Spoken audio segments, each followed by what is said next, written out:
I'm Nick James, transportation reporter for Mashable, here with Richard Kim, designer, head designer, chief designer, what's the full? Yeah, head designer. Head designer, all right, head designer for Faraday Future here in front of the FF01.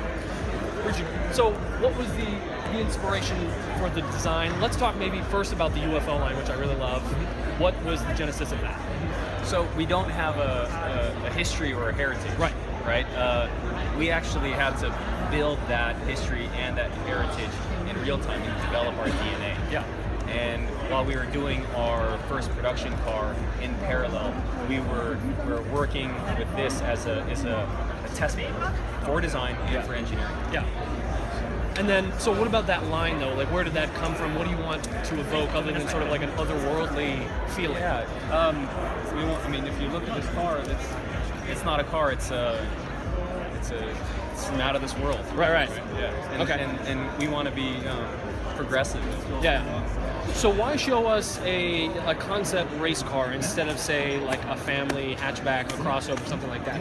Well, our platform will work for a family car. Yeah. It could be a 10-seater or a 1-seater. Sure. It's all there for us. Yeah. That's the beauty of it. I was just curious what was the reason of showing that first rather than... Yeah, well, actually the history of racing is for testing purposes. Sure. Okay. And aerodynamics. Right.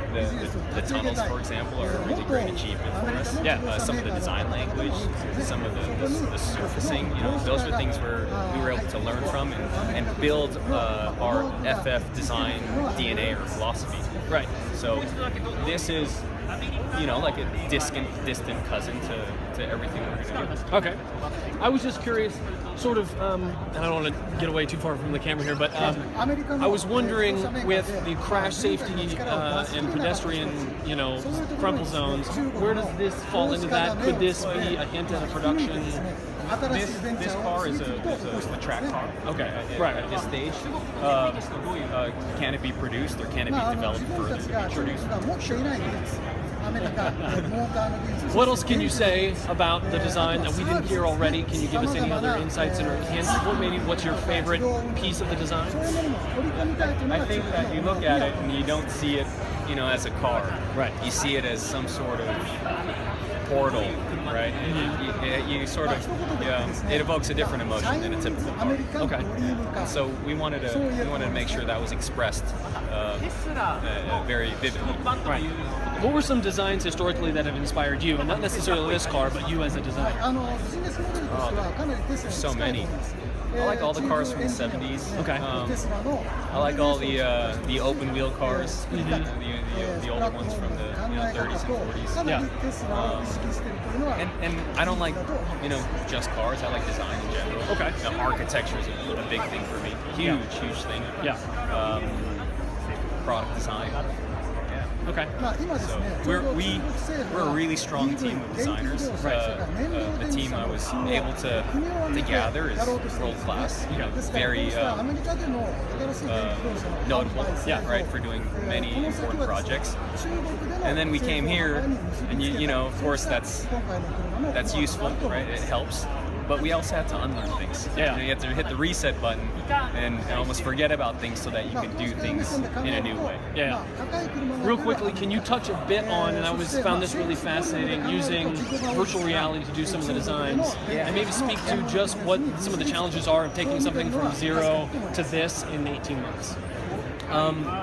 When I first joined, I saw kind of a calendar or a schedule that was super aggressive. Like, whoa, that's mission impossible, 5 times over. And we had to change our method. We had to find a way. We actually had to sit down and say, how can we do this in that amount of time, right? And still have the best quality and still have a great outcome, right? No stone unturned. And we had to sort of reinvent our process by using augmented reality and virtual reality. We were able to hit every single milestone, and a lot of them earlier. So cool. Yeah. Well, I really like it, and I think our readers really do too, and I'm really excited what you do next, and thank you so much for taking the time. Really appreciate it. Good. Thank you. I'm just going to take one quick pan through close-up so our audience can see, walk around here.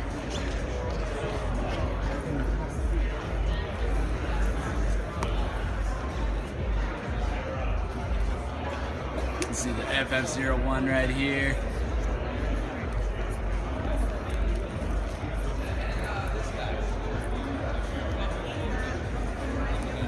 All right, that's all for us on Mashable tonight. Let us know what you think about the car with hashtag CES 2016.